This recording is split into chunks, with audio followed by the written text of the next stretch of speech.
Hello and welcome back to another episode of Into the 99, where we've got 99 cards because Commander's number one. I am one of your hosts, Daniel. I am joined today with both Brian and Slothy. Brian, how are you doing? Oh, excellent. I have had a great week, actually. That's good to hear. Yeah, I have no real complaints. Slothy, how are you doing? Oh, not so bad. Feeling a little under the weather today, but that's been a good week. How you doing? I am finally starting to feel better. As everyone who listened last week saw, I wasn't here. I was feeling really, really sick. I even took some time off work, and I never take time off work, so I'm on the mend. But you're gonna hear me. You're gonna hear me eating some lozenges during this episode, almost certainly. So for anyone who's looking at the YouTube stuff, it's a desk full of fishermen friends, more than normal. On that note, fishermen friends, sponsor us. I should own stocks in that company at this point. Yeah, no, it's honestly, Daniel buys so. I do buy a lot. I have like 4 empty packs on my desk, my cleaned desk. One of these days I'll hook it up. I was looking at the camera setup we use for our streaming, and I was learning how to do it all through the stuff. So maybe I'll do like a 10 angle setup so I can just not pay attention to the episode recording and just stream back and forth. Make everyone I'm recording with angry. The different dimensions of Dan. Yeah. all the YouTube comments are these episodes were great, but what was that floor to top angle that he was running? Were we looking underneath his desk? What? Yeah. Looks like that one was just in a closet in a different room. Yeah, but it is what it is, right? I forgot about that one. These are sanctuary cameras for the house hippos. Yeah. we're trying to get real proof. Yeah. We normally do a bunch of decks and stuff. Today we're going to do a little bit of lore. So it's going to be the March of Machine stories. Everyone's kind of been seeing the spoilers. Follow us on Instagram. You'll see a ton of them. We've been putting lots of them up. There's actually some pretty great cards. We'll be going over a bunch. I'll wait till the spoilers episode to talk about battles, but I got some real problems with battles. I'll say that right now. Yeah. Oh, some real problems. Some real issues there. It's not a great mechanic. It needs to be fixed almost certainly. Interesting. I am interested to hear your thoughts. Oh yeah, like it's just the battle mechanic sucks. I got a real rant about it.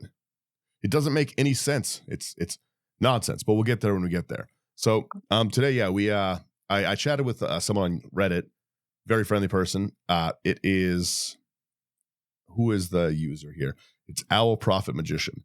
They wrote up a really, really cool summary of Mother of Machines, just the story, so we don't have to read you guys like 500 paragraphs of the story. So we're going to be going through that kind of thing, talking through the story as we go. I'll put a link to that post and over to the Owl person's page. And yeah, the story's, I think, pretty cool, but I think there's some big problems with it. We'll just like shoulder getting axed at the beginning. I am not. I do not approve. Yeah, so Brian, you can take us away here. We're gonna some of it's gonna be verbatim, some of it's gonna be just us changing what it says because that's how we roll. But yeah, Brian, take us away with some of the story, please. To begin, it's Elish Norn Dami Mommy corporate strategy meeting time. I did enjoy that entrance at it. Yeah. So apparently Elish Norn's reaping in her victories or just very happy with herself.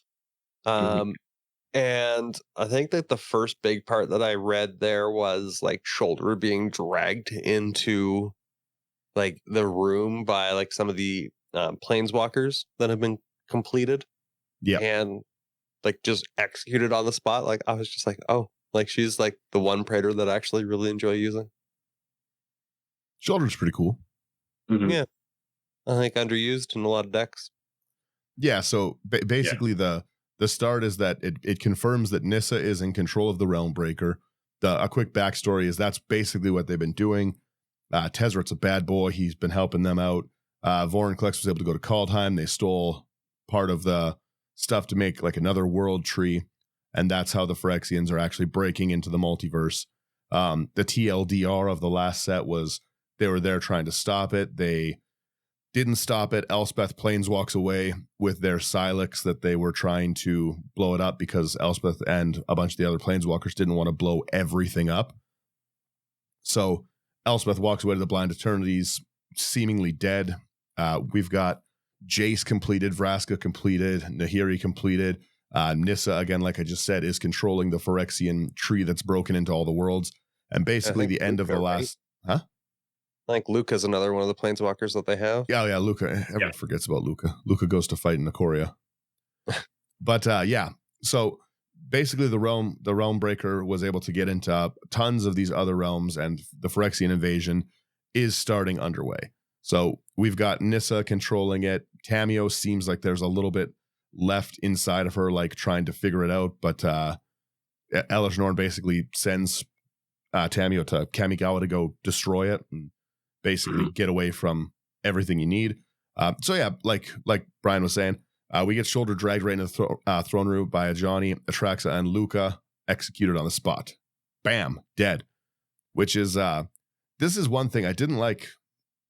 The Predators were built to be the big bad boys of the set. Like they're, and they easily get dispatched like that. Like, yeah, ridiculously hasty. Yeah, it seems like I haven't enjoyed a lot of the story stuff lately. I'll be the first to say that. This is kind of interesting because it brings a good new set, and I cannot stress enough how much I am in love with the just the fact that they've done all these team up, all these other things where they're able to go through the multiverse, and like that's very cool. But it's just not enough with the end of these planeswalkers. Like Bolas, you built up Bolas in like a crazy story and had like this insane war where the stakes felt so real, and this just seems, like you said, hastily closed up for... Yeah, it just seems like almost Elish Norn is just going to start axing all the heads of the different levels now. Elish Norn does go silly. Everything. Yeah, she seems like she's doing it. Yeah, so I'm just going to read part of how they wrote this because it's very good. This, again, great write-ups for these things. It's all standard players feel a small spark of hope in their chests. Those two are sent to Theros and New Capenna specifically to utilize the power of the gods and deal with what Norn assumed would be the source of Halo. Atrax is noticeably worried about going to Capenna, but Norn won't budge. She's confirmed the mommy after all, and the mother knows best. I like some of the write-ups for this is fantastic. It's like all some of the hilarious, sentences, I was just like, Daniel, did you write this? It is very very similar to my speaking style, so I had a good laugh. That's probably why I enjoyed it so much. Probably. We go, meanwhile, girls' night at the Vest safe house. Chandra, like this is the point of view, waiting very, very patiently for news from the strike team, along with Liliana and Ren and Vivian. Anyone remembering a few bits from Kaladesh where Liliana and Chandra had major gal pal energy? Wizards remembers, and so they reflect on that for a little bit with more of a waiting around at a funeral sort of energy. This is a great write-up. It is. Ren is cute and fantastic, and I cannot do her character justice here, but she's thriving. Ren's a great planeswalker. Yeah. Oh, where was it? Oh, Ren, except Ren. Ren is a tree and has big tree thoughts, which begin to inspire some ideas. Is that at the top there? No, that's a little bit further down. Yeah, a little bit further down. We'll get there, Brian. We'll get there. I wanted the sentence. It's so funny. The three survivors return with bad news. It's time to continue making up for lost ground with the angst that Chandra is feeling over the loss for her significant other.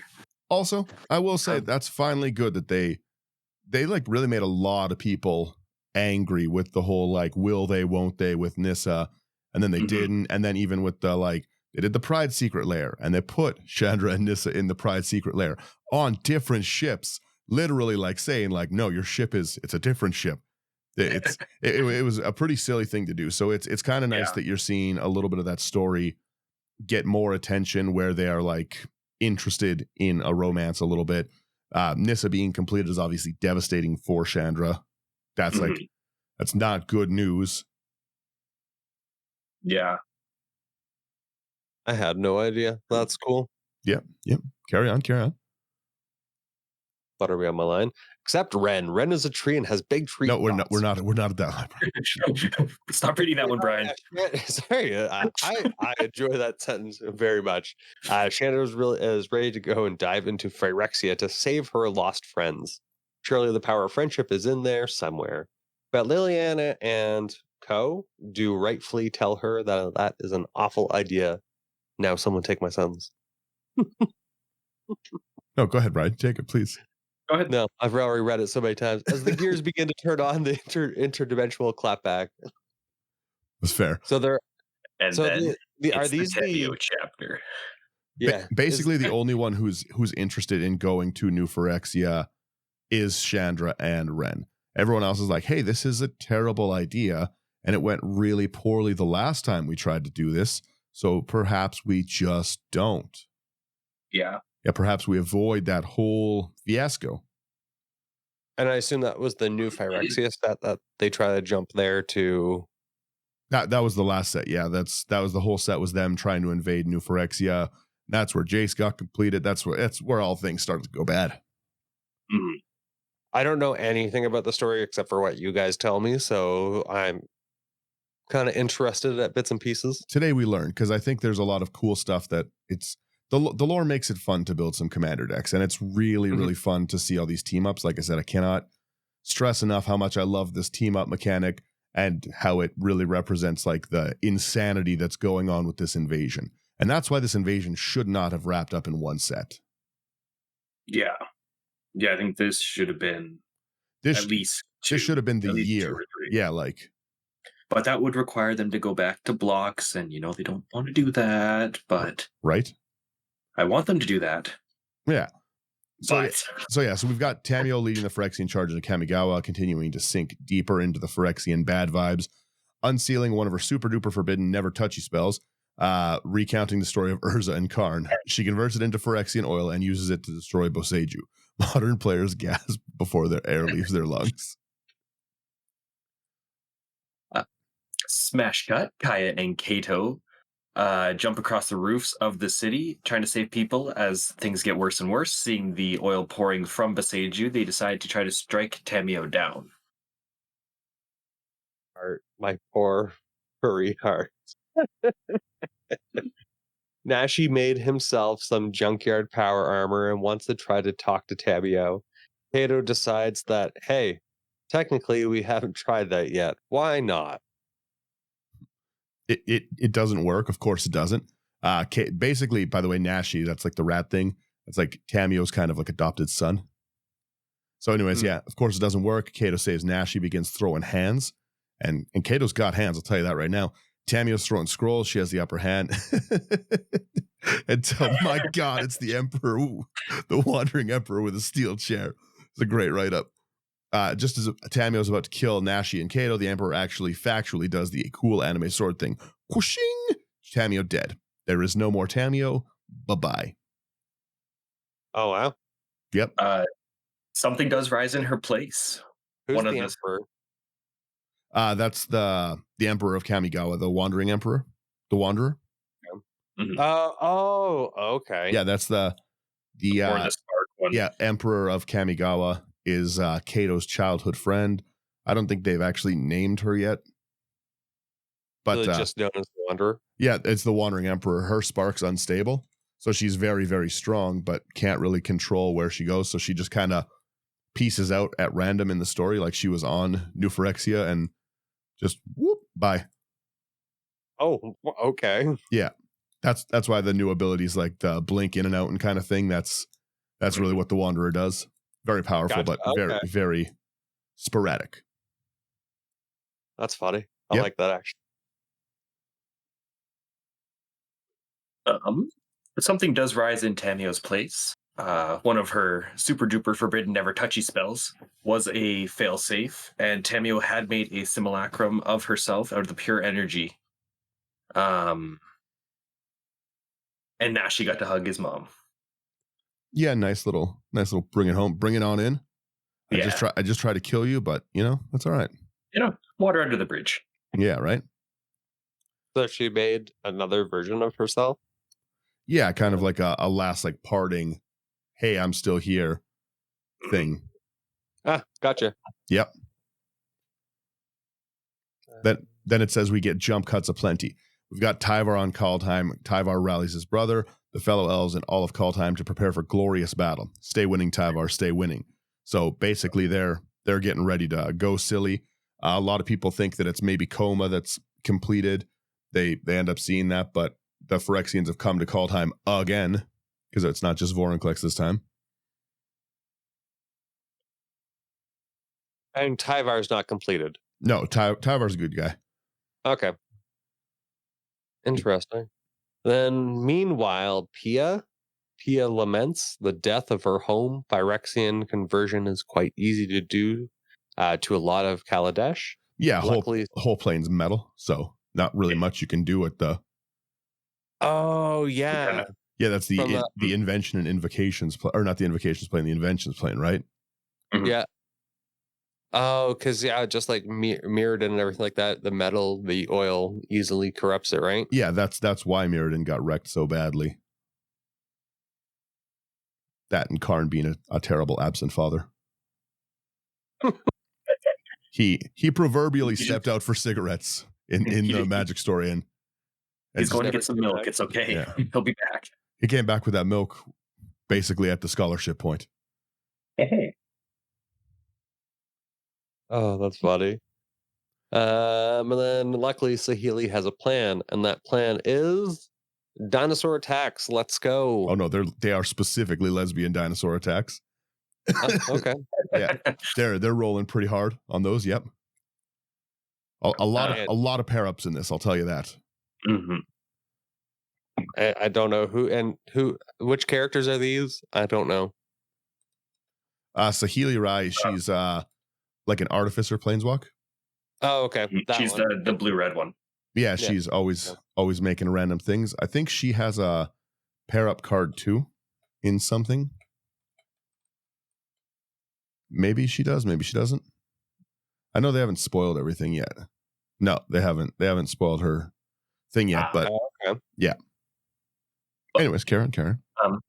Meanwhile, in New Capenna, Atrax is having a really bad day.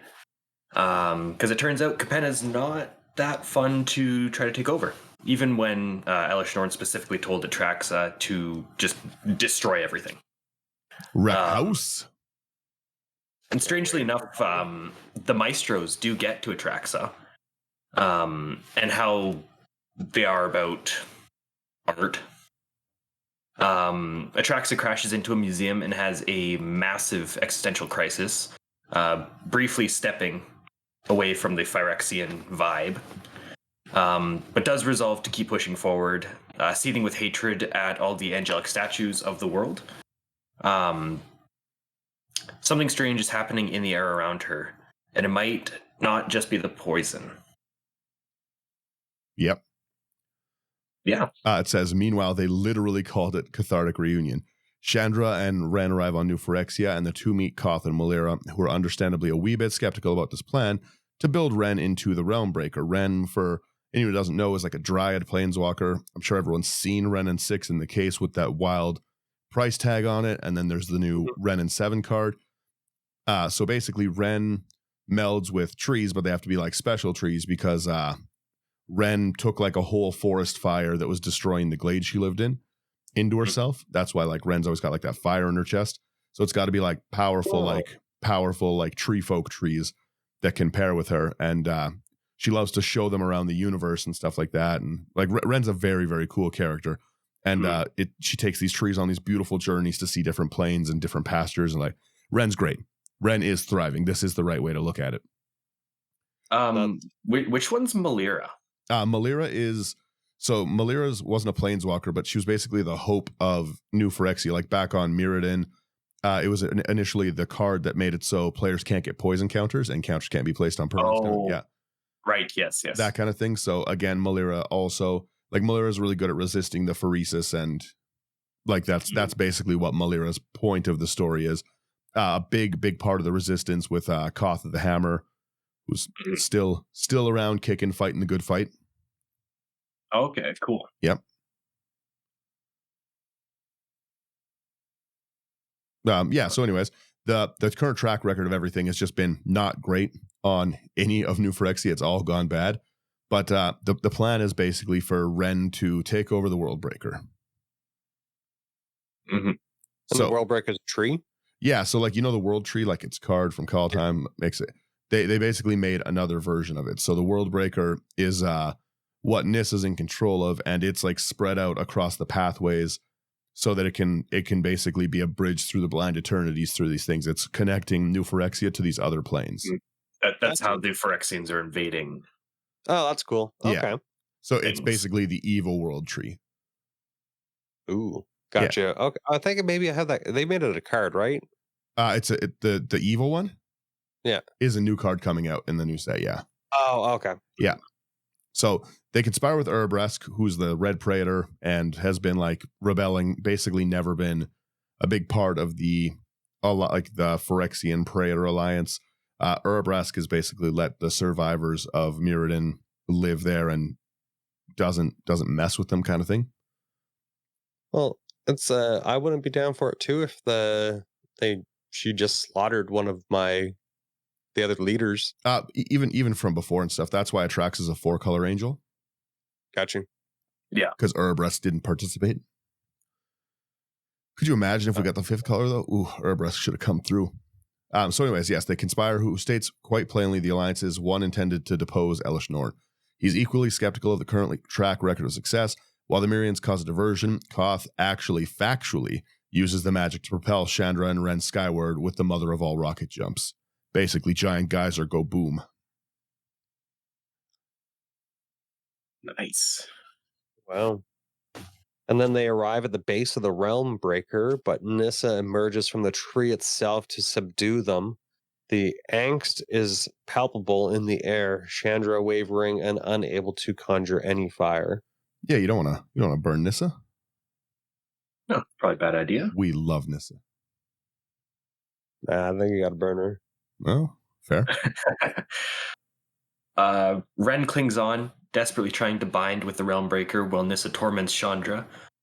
Chandra is truly broken when she hears Nissa speak with a level of honesty so clear that Chandra realizes Nissa might be completely and totally just Phyrexian now. Or worse, that she genuinely just wants to be together forever. So yeah, basically Phyrexian Nissa's like, join me, we can do this together, we can be there. It's it's Magic Story Spotlight from the new set. I can't remember the one, but it's something horrifying revelation or something like that. And it's pretty crazy artwork drawn, and it's Nissa seeing Chandra, or Chandra seeing Nissa the first time in this completed like multi-armed form, which is pretty crazy. Take the next one, please, Brian. She grabs Nissa in a hug devoid of all shipability and erupts, throwing herself and Nissa off the pedestal of the Realm Breaker, praying that Ren will be able to carry out the plan. And then Elspeth has entered the chat. Bam! Elspeth is back from the blind eternities as an angel. Elspeth rematerializes around her earliest memory, that of the Phyrexian torture pit where her mother died and she ignited her spark. Elspeth hates, like genocide hates the Phyrexians. So it says, so basically she's come back, Archangel Elspeth's a card coming out. An unknown entity questions her, and reading her thoughts puts forth a simple decision. Elspeth will return to fight because that is who she is, but where and when? Basically Elspeth, with this newfound divinity, is like scanning the multiverse looking for where she should go. So it says the camera pans across New Capenna in a battle with Atraxa, but their defenses hold. Elsewhere, Theros Daxos welcomes her and shows her the plight of Melodis, as the corrupted Ajani leads prayers of Phyrexian fervency to complete the gods themselves. Already 3 have fallen, and soon more, but still, Elspeth knows this is not the place. Phyrexia, then.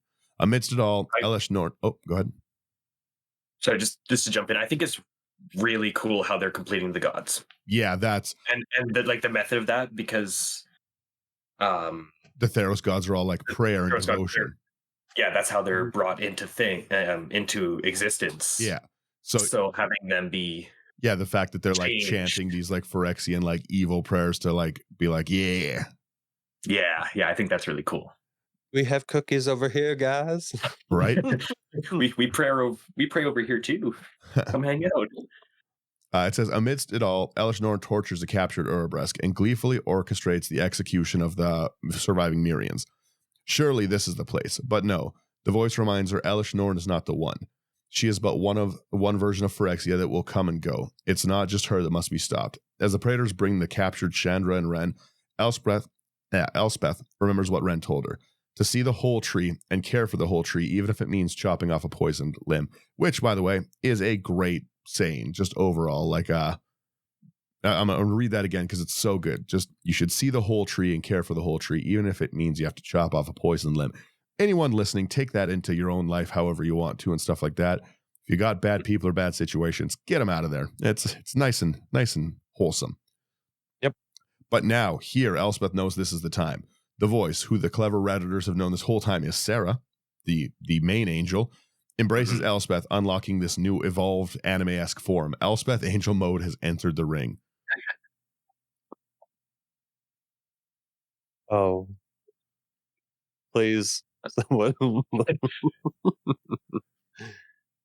It's Elspeth time with a steel chair. I love the beginning of some of these paragraphs. Mm-hmm. This is excellent writing. And you're sure you didn't write this down? No, I didn't, but it is similar to how I would write nonsense. So I'm very happy. It's again, definitely go check out more of this stuff. I'll post the story in the show notes. It's great. Mm-hmm. If for anyone who doesn't know, essentially, again, like I said, Karn, absent father. A lot of the Phyrexians worship Karn as like their god. He's the father of machines, and Elish Norn is the mother of machines. So they've kidnapped Karn again, as they like to do. Karn was getting Phyrexianized before. Venser, a planeswalker from Mirrodin in the first place, had to give up his spark to actually keep Karn going. So Karn's spark is not really Karn's spark, it's Venser's. Mm-hmm.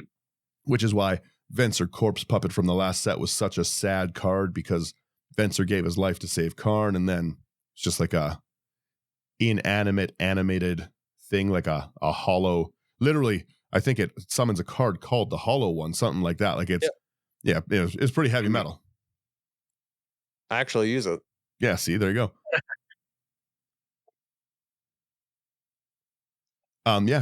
So anyways, it says Karn's sad robot knows he's gonna die. Karn has basically been pulled into pieces by the Phyrexians until he wants to start helping out. So Karn's like heads in a spot, like his arms are in places, like he's been ripped apart.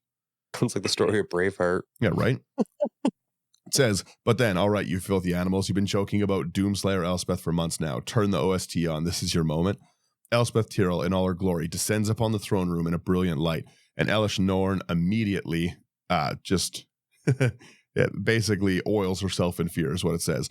Elish Norn's terrified of Elspeth because Ashiok was showing Elish Norn nightmares of Elspeth defeating her and like stabbing her and chasing her down. So Elish Norn's terrified of Elspeth just in general. And yeah, like this is the nightmares coming real. It says, then with fervency and little else in the way of poise, starts literally throwing everything she has at the thing of her nightmares. Her followers, her throne, Vorinclex horns, everything's bouncing right off of Elspeth. Sad robot smiles. It's good to be playable in a Super Friends deck. That's funny. It says, Ren is alive, but Ren is in pieces and without a tree. But even so, as soon as she sees Elspeth, she's always known existed, Ren is thriving, even though Chandra has to literally pick her up and try and drag her over to the Realm Breaker. Meanwhile, Elspeth takes on Elish Norn and Jinja Taxis 1v2. It's a fairer fight now, especially because it happens alongside the verbal fight between Elspeth and Elish Norn. The Mother of Machines bursts out all the rhetoric she has, and Elspeth has to wonder what's so different between them. As Elish Norn bullies Jinja Taxis for his insubordination, the angel realizes the truth, that Elish Norn isn't that different from her. In fact, that she's not infallible. The oneness is a sham, and Elish Norn is just a power-hungry maniac. Elish Norn, very angry. Even more angry when Elspeth plunges her sword into Norn's chest and flies past her to support Chandra and Ren. Sarah helped initiate the plan, and Elspeth knows what the cost might be. Ren must reach the Realm Breaker at all costs. And now, Ren's thriving. It's the fourth down. They can't kick a field goal. This football Ren needs to get to the Realm Breaker, and Team Mirren, led by Koth and Malira, are going to happen. Chandra's the quarterback. She's running, but less for Ren and more to run from the pain of Nissa on the other team, pursuing her with her own cruel love. With words of encouragement from Ren, Chandra turns to face her fears. Koth and Malira take Ren and charge. Getting her at last to the tree, Ren begins to sing in the only way that she can. The tree is horrible, but Ren knows that it is still a tree, and her Sylvan love can break through to it, even with a boost of Malira's powers. She embraces the sapling that once was the world tree's spawn and gives him a name and all of her soul's fire. Ren isn't just thriving, she is thriving. 8, the sentient sapling surges out, scraping by every plane at once until he and Ren find the one fragment of a plane they need, Zulfir and Teferi.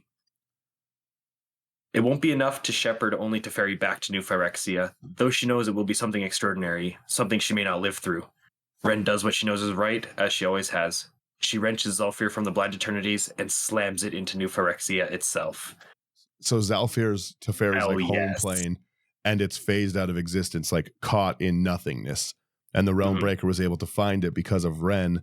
And yeah, now Ren's like using basically the tree's connection to it to just power slam it, like the Wrathy overlay kind of thing. So we've got like 2 planes colliding now. We've got a plane that was not existing, just suddenly being ripped back into the multiverse. Surprise, fool. And Teferi happens to be on that plane. Let's not get that twisted. Yeah.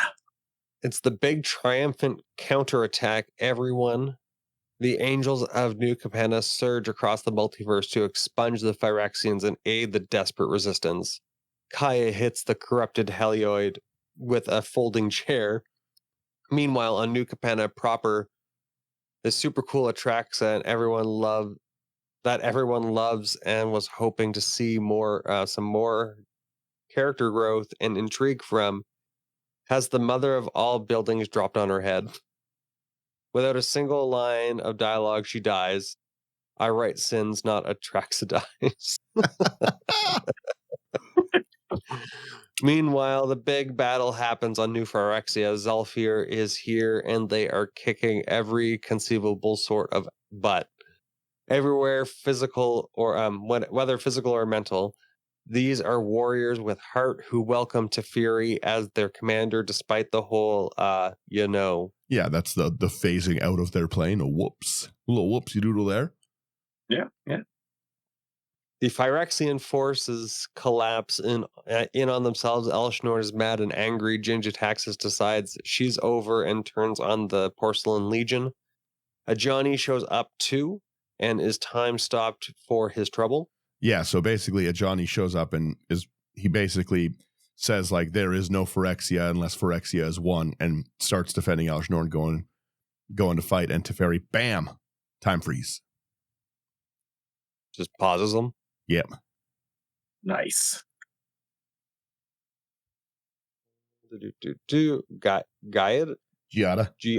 Giada's spirit enshrouds Elspeth as she decimates more Phyrexians. The nightmare's power they once held snuffed out. Gingiataxis and Vorinclex fall. Let's talk about that quickly. Sorry, I got to jump in there. This is the worst writing of this entire story. Is Vorinclex sees Teferi, realizes Teferi's a threat, and goes to 1v1 Teferi. Now this should be a battle.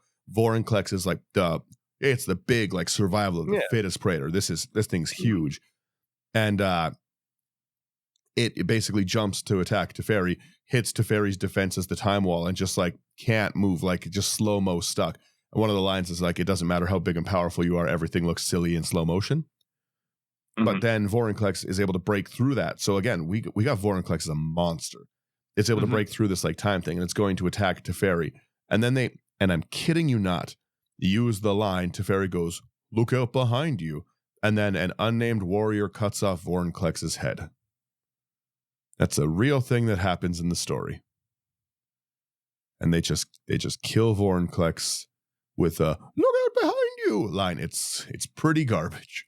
Pretty garbage writing. Like doing a lot of people dirty here. That's like that's Marvel movie writing. It's pretty yeah, It's it's it's so clever. It's not clever. It's not clever. It's horrible writing. Yeah. Well, we'll get to some end parts after, but then also the Ginjataxis is dying. Ginjataxis is riding around on basically this big like chariot and has these like Phyrexians in a big vat and gets dropped into the vat and gets like eaten by its own creations. Oh, yeah. So yeah, they get wrecked. That's like a terrible way. That's 3 of the Praetors dead, 1 tortured and assumed dead, which is the red one, Urbresk. Mm-hmm. No, that's 4 of the Praetors dead. Yeah, 3 and Urbresk might be dead. So there's only Elesh Norn left. Yeah. Please carry on. Phyrexia itself withers as the plane itself is dying, which it is. Karn himself reassembles his body as the Zalfirians' backup starts regrouping. He personally approaches the dying Elesh Norn and destroys her. Sad robot is sad. Destroying things makes him sad. But sometimes evil simply has to be destroyed. Wait, is that the moral here? That doesn't bode well for Johnny and Nissa, who have both been taken in alive. Yeah. So Karn basically gets the will to fight finally because Karn's been passive this whole time. And so Karn puts his body back together, rebuilds a body that like kind of lacks the masterwork that Karn normally has, just builds a body, but is forced to do kind of what Soren had to do with what's her name? What's the angel's name? Avison, yeah. Yeah, he has to unmake it. And Elesh Norn probably would have died. She literally has been through, like, this part is kind of not explained in this, but it's in the official story. The Phyrexians are fighting each other, and Elesh Norn's basically been ripped nearly to shreds. Her legs are ripped off entirely, and she's still, like, crawling towards the platform and, like, the Realm Breaker and all of them. Like, the Elesh Norn's not stopping. And Karn knows that if she's left alone, she may just die of her injuries, but realizes that that's not enough, and he has to finally take responsibility for what he allowed to come to pass. And some of the flavor text from that stuff is just incredible. Like it's kind of wasted on such a weird, like it's just a common card, so it's so odd that they would waste like the end artwork on that.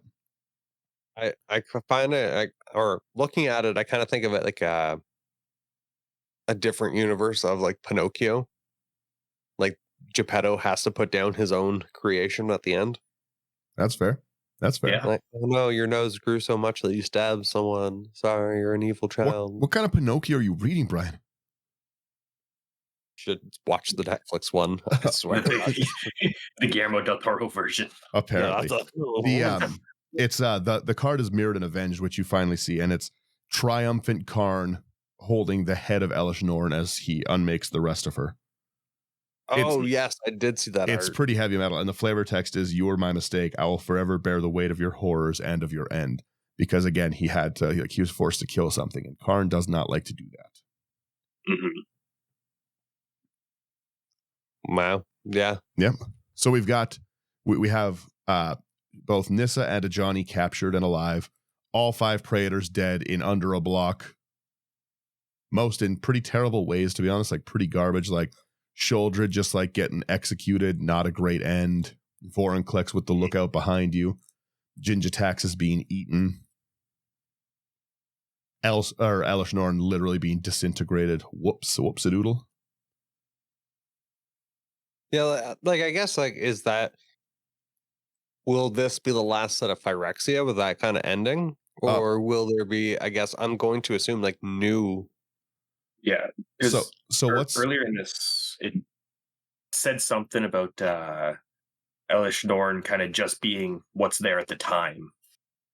But the oil's basically like rendered inefficient right now. So basically, Elesh Norn dying like stops the invasion across the multiverse kind of thing.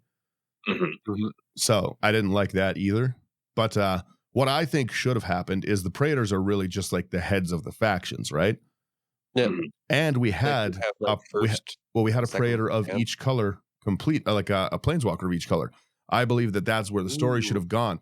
Jace should have been the new blue Praetor. We should have had, who was it? It was Jace. Vraska's the new black one. Luca would be the new red. Nahiri, Nissa the green. Ajani the white. Like they definitely had the planeswalkers to do it. Multicolored Praetors. Yeah. I think wasn't Luca red green? Yeah. And red and white. Luca's a weird planeswalker.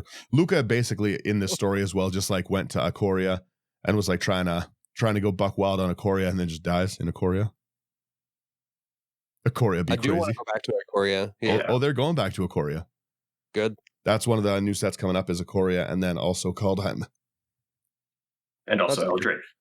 Oh yeah, there is another Eldraine. That's wicked. Eldraine was cool. Yeah. But yeah, so I don't know anything about the lore, so I really enjoyed like I think I've said this on multiple episodes. The episode we did about the cat and his lady, Trin and Silvar. Yep. Like I really enjoyed from the lore theme. Well, yeah, I love to build with the lore in mind. That's the next week's deck tech is going to be based on that, and it's something that I fell in love with immediately. And it's I can't even.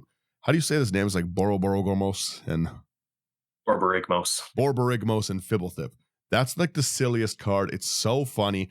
Like we've got like this shy little homunculus that disappeared. It's hilarious. From a lore standpoint, it's a great card. And just effect wise, it's cool. So that'll be next week's episode. Spoiler. But yeah. So anyways, we get to the end here. It says Aftermath. Not that's later because the next set is March of Machines Aftermath. So Ren is dead. Teferi found an acorn within her body, like the ashes that she burned into. He's of course very emotional, and everything he's done has happened. Takes plenty of time to himself, finds the right place in Zhalfir to plant her acorn. Even being gone, Teferi still managed to find some closure just by thinking about what Ren would say. Ren would want him to be thriving, and when that acorn blooms, perhaps she'll be there to see it. Super smash cut montage of some planes. So it says, listen, the Phyrexians all go dormant when the big boss is killed. Technically, the big boss is the plane of Phyrexia itself, which is now phased out into Zhalfir. Zhalfir has taken the place of Mirrodin in the multiverse, and we've got... We have Zhalfir took its place, so New Phyrexia still exists. It's technically there, but it's adrift, phased out in the multiverse, unreachable. So it's kind of in the same limbo. Yeah. Oh, Okay. so almost like New Phyrexia got pulled into the exile plane. Yeah, exactly. It's phased out now where Zhalfir was. Zhalfir's taken its place, like basically replaced the planet of it. Mm-hmm. Yeah. Oh, and Zhalfir has like the moons or the suns of Phyrexia now, from what I've seen, which would be cool. Yeah, the 5 suns, I think. So, anyways, it says, but that's indeed the ending here. So we just leave it alone. As Zhalfir celebrates, Melira and Karn decide to cook up a crazy scheme to try and save Ajani and Nissa. They know Mirrodin is gone, and they want what little they have left to leave the story slightly less of a bummer. Melira is going to die. She's been injured in this, and Karn's basically idea is that they're going to rip the sparks out of Elspeth and Ajani, and Karn is going to, like, Melira's power is like filtering the pheresis and stopping the corruption. So basically, Karn is going to use his spark to filter their sparks. So he's going to rip all 3 sparks out, shove their sparks through his kind of like a filter to clean the soul, while Melira cleans the pheresis from their body to try and uncorrupt them and stuff. Oh. Yeah. So Melira's already dying, trying the best. Koth is furious about this. Koth is so angry because like so many Mirians died and these 2 people were like a part of it. They were evil. Why would they get to be saved out of everyone that could be? Like, why aren't they just killing the evil people? Elspeth and Koth have a great talk about it. Yeah. So anyways, it says basically that's what happens. It says Koth goes to meet angelic Elspeth. He has feelings about watching the last 2 Mirian friends do something like this to save the corrupted monsters. Like, he's very mad about it. Elspeth tries to talk with him about it. It's unclear if she's now too angelic to comprehend the worries the way she might have before, or maybe Koth just needs therapy. They all need therapy. But first, A Johnny and Nissa get a spa day, one which cleanses their sparks and bodies and souls. It almost doesn't work on Nissa, but Chandra kiss wakes her up. It's a very storybook moment. It says, well, her hug wakes her, and then they kiss afterwards. Some evil baddies can be crushed with the power of teamwork and plot miracles. Other can be beaten by yelling at Wizards of the Coast until they make these girl bosses kiss at last. Mm. So that's basically where the story leaves off. Mm-hmm. We have the multiverse kind of in shambles, but we have something that's kind of interesting. They didn't really talk about the end of the Realm Breaker, what was connecting all these planes. So there is a possibility that the planes can still be connected, and interplanar travel for non-planeswalkers could finally be a thing. Mm. So like we may be able to see some of our favorite characters from certain places go over to other planes finally and like do cool stuff there. Like we might see like some, like I really like Squee, for instance, right? We might be able to see some Squee on Kaldheim kind of thing. Some interplanary trade. Yeah, well, and it makes some really, really interesting things available, because again, only the planeswalkers have been able to go back and forth, right? But now if you have everyone able to, like, you could have like the elder dragons of like Arcavios like coming over and like learning cool things in, again, like Kaldheim, or visiting Dominaria with the like original primal dragons. It does open up a very, very vast world if that's the way that they choose to go. Mm-hmm. So I think that may be like giving them a little bit of credit for it. That may be where they're trying to take the story instead of just like this a hasty wrap up, because again, there's currently not really a bad guy, right? Yeah. However, if every plane is interconnected now, it's not like all of these planes are going to be, not everyone's going to be friends, right? Like there's going to be now all of the resources of like the universe available, right? And if you're on a dying plane that needs something, or you're on a conquering plane, for instance, right? Like Kaldheim's a warrior plane. What's going to stop them from trying to roll over into Ikoria and kill all these giant beasts for glory and stuff, right? Just like Monster Hunter, lay there and go and farm resources from the monsters. Yeah, so I think that may be the spot. Like I said, I'm unsure about it. Maybe the Realm Breaker is dead and gone with Nissa and Ren. We might have actually thought about the wrong way. The Ikorians could hire the Kaldheims to come and help defend the big cities. Yeah, it's like I said, it's got some pretty cool implications for the future of the story. I think that there's a lot that they can do with it now, especially if there is that. Even without it and stuff, we know that there is a way to travel between planes now with this Realm Breaker, right? It's not just the planar bridge in Tezrit's chest, like.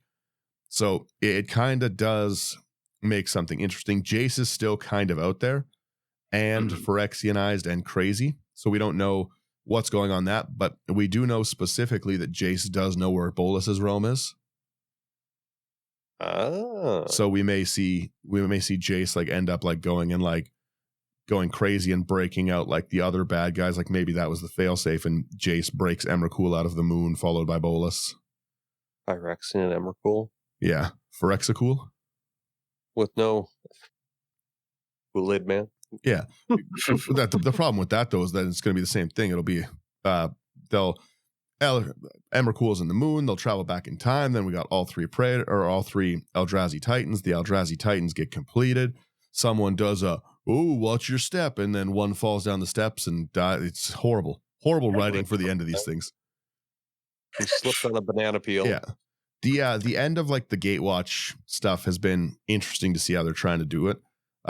They can't just keep going with the same characters forever, right? Like a lot of us have played Magic for so long, and the end of the story we grew to love is kind of here, right? This is the wrapping up of another one, just like War of the Spark was.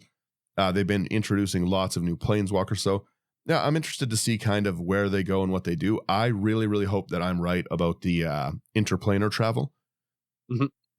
I think that, like I said, it just would make such a cool thing. You'd have these like hyper advanced planes like Kaladesh, and it's giant like gear mechs able to like go over and help out like other things.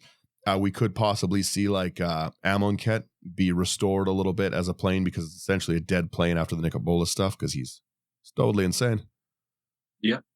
Yeah, that's basically the story of Mother Machines summarized. Yeah. I really enjoyed this write up. Like, where's the name here? Owl Prophet Magician. Owl Yeah, Prophet Magician. huge kudos and thanks to Owl Prophet Magician. This was an awesome write up. Love the bits of humor and everything in it. Mm-hmm.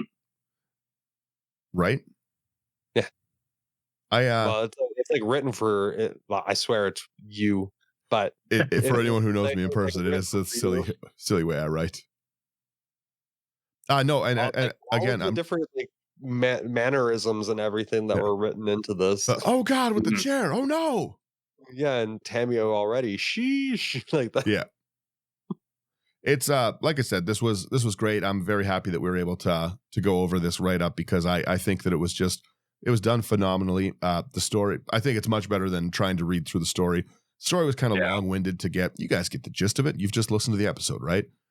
Mm-hmm. So, I think, like I said, I'm a giant fan of lore, and with these like new cool team up cards, it would be just really, really fun to see like some of the craziest like characters we have like going back and forth, right? Like even we've got like the Mavrin and Galta, right? That's a very unlikely pairing and stuff. But the vampires of Ixalan meeting some of the vampires of like Innistrad would be pretty cool stuff. New vampire bloodline families. Yeah, because I Lord Brarian's another really great channel on YouTube. Yep. They did a whole like series on the vampires and how the families like kind of split out. Yeah. So having them reconnect in a way would be like, would they be infighting, or would they greet each other with open arms? Yeah, right. Like it's and again, a lot of different planes of angels could finally like be around each other as well. Mm-hmm. But yeah, it's like I said, I hope that that's the way that they're going, because I don't really see any other way unless they're going to recycle the villains, because it's you can't just keep introducing like new strong villains out of nowhere. Like no one's ever seen this one, and they're suddenly also a threat. Like it's right. So again, like I think the interplanar war would be the cooler thing. And then who rises to pick up the pieces at the end? Well, or like the Planeswalkers having to try keep peace in the actual multiverse now because everyone can so freely go, right? Yep. Tons of new Ragavan cards, something like that. You guys get it? Oh yeah. Pirates are now going to different planes. Well, yeah, and it's it would be pretty cool to, because there's multiple gods throughout the universe, right? And a lot of the places, like specifically again on Amonkhet, Hazoret still exists, right? Hazoret's like a god incarnate and like walking around and stuff. Well, can this god now walk to another plane? Like maybe Theros is more of a place, right? Maybe they're able to do some more cool stuff. The need for a spark to travel has been like the cornerstone of the story for so long. And if that need's gone, it really introduces a lot. Like it's just essentially it's essentially a 30-year long world building experiment that we can possibly just go through now, right? Like we've got all of these different planes, all these different established stories with like landmarks and legends and gods and heroes, and they can finally all interact in like this big sandboxy kind of world. I think that that's the best place for it. So like I said, that's my thought and hope. It's the best hope I have. Yeah. Because I think as long as they do it well. Yeah. Because it will be so easy to just have everything be muddled. Yeah. They've been watering planeswalkers down for a while, which is not a horrible thing, right? Like especially like if you go back to like the Urza time when they were like essentially gods, that's kind of hard to deal with. Yeah. But yeah, like I think that there's so many plane specific mechanics that would be great to see in other places, right? Like I just would like to see so much more expanded. Like Foretell is a great example. Again, like it was such a fun mechanic, but it's not fleshed out enough. They're going back to Kaldheim. It'll be great to see that. But like same with Evolve too. It was that one set. Yeah. I love that mechanic. Please, Wizards. A lot of people love the mutate mechanic too. Yep. right? So like it'll be cool to see like some and again with like things like this mutate mechanic from Ikoria, and then like think of just like the Simic Guild on Ravnica where they're like they're all nuts. That's like what they live for and stuff, right? And Icing genes. again, a lot of the guild pact, like a lot of the guilds from Ravnica would be really, really cool in different places. Like you've got like New Capenna's like conniving system, and they can possibly like deal with and talk with like the Demir guild lords now and stuff. You've got like the law and order kind of guilds able to try police things like the Boros and the Azorius trying to militarize the multiverse. Like there's I think a lot of I think there's a lot of potential. You could even have the guilds trying to set up outposts or other like chapters on those different planes. Yep. You've got all the cons as well, like the triple shard cons and everything like that, like the Jeskai, all those.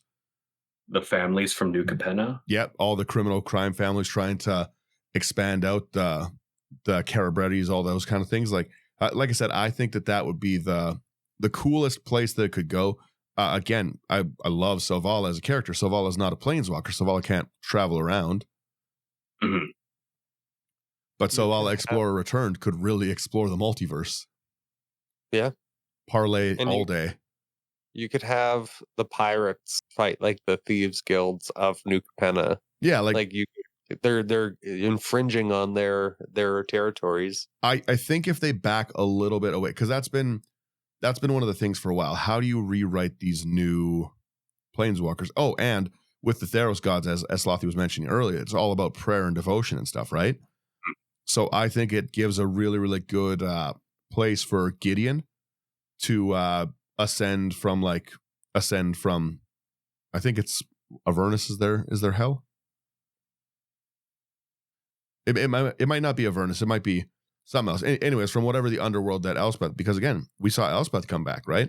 So Gideon coming back as the god of the plane would be really, really cool. Elspeth remaking Sarah's realm, which basically the Phyrexians took over and Sarah just let herself die because she was so heartbroken at her plane being destroyed. Like, there's tons of cool places, but we haven't been able to expand because you can't make all these characters planeswalkers. Like all the cool legendaries we get and stuff, you can't make them all planeswalkers.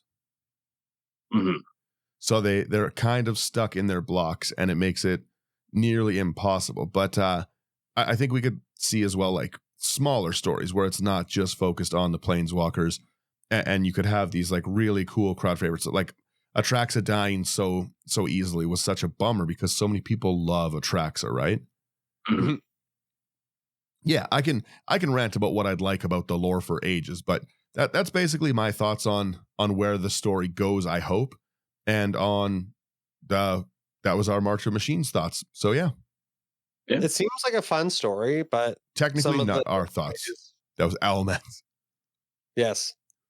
I think like it's kind of cool that the story, but I don't like the cheap murdering off of characters.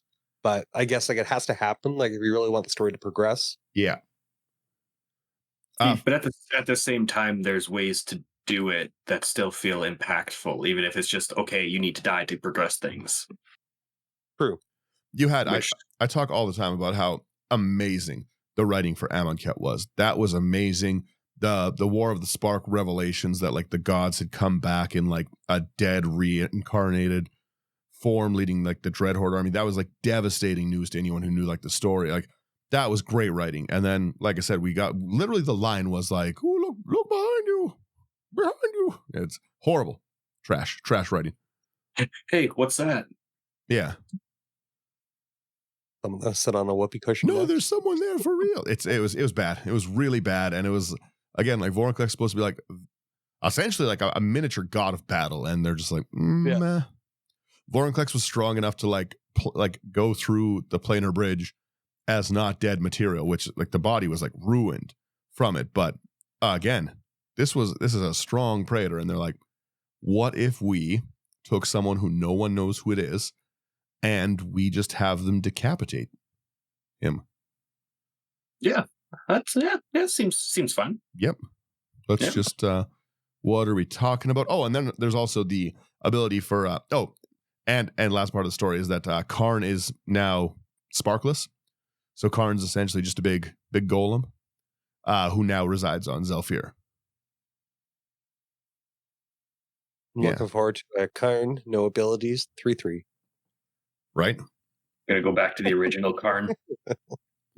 But yeah, that's the end of it. Anyone else have anything else to say on it? I think the only thing, kind of going back to when you're mentioning like the gods traversing, if anything, I really hope they have an explanation, like if that does happen, how the Theros gods do that, because they're so based on the belief and devotion. simply by spreading the devotion. Yeah, true. But then would that mean that their followers would have to go through first? Oh yeah. The knowledge of, like, they would have to spread their prayer or the knowledge of that god to that plane first. The Theros Holy Wars, Kaladesh will learn by force. Yeah, like you could really do almost like a magic kind of crusade of spreading devotions to different planes at that point in time. Yep. Okay. Yeah, the Holy Wars would be, to be honest, the Holy Wars would be a pretty cool thing where it's just like, hey, like we are like, you know, this is the devotion of Krufix, and we are coming for Strixhaven. We want knowledge. Krufix is the god of knowledge, and we're coming for that library. Yeah, worship or die. Again, there's always zombie zealots in every single group, so like, you could even have it just like a. Well, that's what Elish Norn was, right? Elish Norn was just the crazy praetor. Yeah. Mm-hmm. Yeah. I'm excited with the things that they could do. Like if they go in any route that we discussed, I think that would be very cool. Yeah. It's like I said, I think personally, struggled to establish new planeswalkers that we care about. Like, did anyone care about Luca? I told you guys Luca died at the beginning of the story. No. Yeah, no one cared. But again, I don't read a lot of the story, and I don't play planeswalkers. I don't like them as a card in general. Will and Rowan weren't even here. Tybalt basically died off screen in the last one. Like, Tyvar killed him. Again, who's Tyvar, right? Tyvar's got a cool ability, but I don't think anyone cares about Tyvar. Tyvar's kind of growing on me. Yeah, Tyvar's cool. Tyvar likes to throw down. But that's what I mean, right? It's not the Gatewatch. It's not the effect that they had. And a lot of, especially with Commander players, right? If you listen to this podcast, you like Commander, obviously. It's what we talk about. It's number one. Yeah. But no, it's we build the decks because we like the cards, right? And that can be from an artwork. It can be from an ability. A lot of times it's from lore, Brian. Like Brian said at the beginning with the Trin and Silva, right? He just liked the lore of what was going on with it. And I think it's kind of gotten to a point now where the story's better with those characters than it is with the planeswalkers. Like the planeswalkers have these really, really cool abilities, but so do so many of these other things, right? There's so many like magic things. You can still have planeswalkers. You can still have sparks igniting and all that kind of stuff, but they don't have to be the main characters. Yeah, like I said, there's just lots of characters like Muldrotha is something that I just like. I love Muldrotha. The Yargle stuff, that's hilarious. Like the Yargle Multani card, that's so funny. And like Yargle going through like the multiverse just trying to eat is hilarious. Just like eat everything that's going on, like the glutton of Urborg himself. It just there's so many characters that are I love Squeeze. Squeeze so cool. We've got like just so many great cards that are not planeswalkers, and then once that set's gone, we're just kind of away from them for so long, and we just wonder what's going on with them. Every 5 or 6 years, we might get like a new card or a mention. You know? Yeah. Omnath going through the multiverse collecting mana. Yeah. Like you don't have to do like a block, like the whole story of wars. Like give even like stories of like keeping us up to date on what those characters are doing. Like you have a huge IP that you're able to work with. Mm-hmm. I think this gives them the chance, if they do it the right way, it gives them the chance to just expand the story, and it's the perfect example for their universes beyond, which is what they've been trying to push so much with everything about how every universe is like kind of welcome in the Magic. Like you've got the story here. Don't blunder it with terrible writing or money hungry tactics. Yeah. like Commander Legends. Whew. Do it for the lore. But yeah, there's so many cards and mechanics we all love that we all wish like had a little more support, a little more this, a little more that. So I'm excited to see where the story goes from here. We've got the March of Machines. I know that they've got some cool stuff. Also, Garrick's a lunatic. He's still out there. Yep. Maybe Garrick will be like hunting down Jace and Vraska and like the completed Planeswalkers. I could see that being a thing. There's going to be for sure have to be like in a Johnny's what's the word I'm thinking here? Not vindication, but like he's gonna have to like try apologize. Basically, the Johnny apology tour. He's gonna have to reprove himself. The Johnny reintroduction. Yeah, right. Like it's helping the Praetors unwillingly or not is still not gonna be looked on very good through the multiverse. That's true. I think it's gonna go pretty poorly. So yeah, that's where the story ends for now. I'm rolling these credits because I'll talk my magic conspiracies all day, every day about where I hope it goes. Wow, I got that loud. For everyone who has listened and made it through to the end of the episode, thank you very much. It's been really, really great talking lore. If you ever want to find all our content in one spot, into the99.com, just a one-stop shop for everything that you're looking for any of our stuff.